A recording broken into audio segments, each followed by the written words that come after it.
এ কোরআন বলছে আমার ভিতরে শুধু রাজনীতি নাই, গোটা বিশ্বকে রাজনীতিকে আমি শিখাই,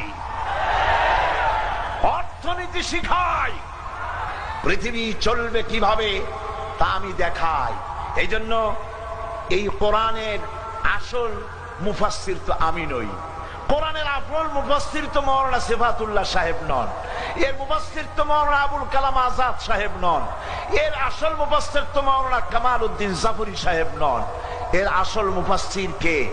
কোরআনের আসল মুফাসসির, জেনুইন অথেন্টিক ইন্টারপ্রেটার, আল্লাহর পক্ষ থেকে নিয়োগ প্রাপ্ত মূল মুফাসসির যিনি, মূল তরজমানুল কোরআন, কোরআনের ভাষ্যকার যিনি, তিনি হচ্ছেন সর্বকালের সর্বযুগের সর্বশ্রেষ্ঠ মহামানব বিশ্বনবী জনাবে মুহাম্মদ রাসূলুল্লাহ সাল্লাল্লাহু আলাইহি ওয়াসাল্লাম।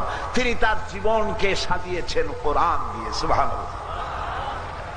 হযরত আয়েশা রাদিয়াল্লাহু তাআলা আনহার কাছে কয়েকজন সাহাবী প্রশ্ন করেছিলেন, হে রাসূল, হে আমার মা আয়েশা, রাসূলুল্লাহর চরিত্র সম্পর্কে, আখলাক সম্পর্কে আমাদেরকে কিছু শোনান।